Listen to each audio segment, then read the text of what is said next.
Good evening, I'm Nashika, and this is chale.news. Tonight, pressure on the AKSA bribery scandal is now coming from inside the ruling party itself. South Africa says it's ashamed of xenophobia, but it still wants its bill paid. The NPP's Ashanti region has a new chair, and the man who predicted a landslide just lost. A big evening. Let's get into it. The AKSA bribery scandal, and tonight the pressure is coming from inside the House. Majority Chief Whip Roxanne Nelson Dafiemekpour is demanding investigators move with, quote, purpose and speed and dispatch. Energy analyst Ben Boki is going further. He says the $720 million contract figures simply don't add up.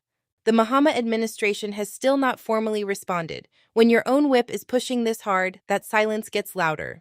Earlier today in Ashanti, Odaneho Kwaku Appiah, known as Coka, won the NPP regional chairmanship in what can only be called an upset. Hours before the results, his opponent, lawyer Henry Kokofu, told anyone who'd listen he was going to take 62 to 65%. He didn't. Coka is now calling for unity ahead of 2028. Politics. On the diplomatic front, Cyril Ramaphosa stood before SADC leaders and said South Africa is deeply ashamed of the xenophobic attacks on African nationals. Good, but reports have since gone viral that Pretoria is billing African governments for repatriating over 80,000 migrants, ashamed enough to say sorry, not enough to absorb the cost. And remember, a Ghanaian evacuee died at Koka on arrival from South Africa. Ghana's foreign ministry has yet to formally respond. The legal vacation trials controversy now has cross-party voices. Majority Whip Dafiemekpour says the lawyers' petitions were unnecessary. Judges and lawyers sort out scheduling conflicts privately, always have. But NPP MP Bafur Awa is raising a different concern, pushing criminal trials during vacation, specifically against politically connected accused, risks looking like a witch hunt. Both men raising legitimate points from opposite corners. A landmark shift for Ghana's cocoa sector. The COCOBOD Bill 2026 has passed Parliament, scrapping a 32-year syndicated loan model and guaranteeing farmers 70% of the FOB export price. COCOBOD CEO. Dr. Randy Abbey is calling it the most significant reform since 1984. President Mahama hasn't signed it yet. Full breakdown on chale.news. On GoldBod, a University of Ghana economist is pushing back on that alarming $1.7 billion loss figure. Professor Ebo Turkson says GoldBod didn't lose that money. The IMF figure actually reflects a cost absorbed by the Bank of Ghana through its gold purchase program, an important distinction that's been lost in most of the coverage. Ghana's agricultural sector grew by just 3.6% in May, down from 9.8% the year before. That's a 6.2 percentage point drop, the steepest deceleration of any major sector, according to the Ghana Statistical Service. For food prices and rural incomes, this is a number worth watching closely.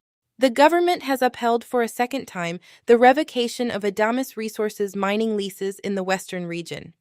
Adamas says the process never complied with the Minerals and Mining Act. Questions are also growing about whether entrepreneur Angela List is being selectively targeted. A court battle is coming. An Accra High Court has dismissed Nana Kwame Bediako's attempt to block UK firm Cola Holdings from enforcing a $14.9 million English judgment against him locally and slapped him with 20,000 Ghanaian cedis in costs. Cola Holdings can now pursue enforcement in Ghana even while his appeal on the registration continues. GRIDCo is done asking nicely. Anyone occupying electricity transmission corridors has 30 days to leave or face enforced removal. This follows a fuel tanker explosion during welding on a tower's right-of-way that damaged the Tima Akamoda 161 kilovolt line and knocked out power for over 14 hours. If you're near a transmission corridor, this applies to you. Ghana has no law against non-consensual intimate image sharing, none. A surge of azigi cases involving a DJ, a nurse, a policewoman, and a Kuma Wood actor is making that gap impossible to ignore. Victims are trying to navigate laws never designed for this. WhatsApp and Telegram are beyond our regulatory reach. This needs legislative attention, and it needs it now. Full analysis on chale.news. The Asantehene Otumfuo Ose Tutu II has personally waded into Ghana's maternal mortality crisis, telling the deputy health minister at Manhia that it is unacceptable for women to go to hospital to deliver and not come home alive. The meeting focused on the government's MMARP program. No specific pledges yet, but when Otumfuo speaks on something, it lands differently. Some genuinely good news to end the health block. Dr. Emanuela Amoako, a pediatric oncologist at Cape Coast Teaching Hospital, has won the IHME's 2026 Rue Prize $100,000 for her data-driven work on childhood cancer diagnosis and treatment in Ghana. Internationally recognized, locally led. Congratulations, Doctor. 51 boys are at a final screening camp in Pram this week, competing for spots at the very first FIFA U-15 World Cup, heading to Azerbaijan in October.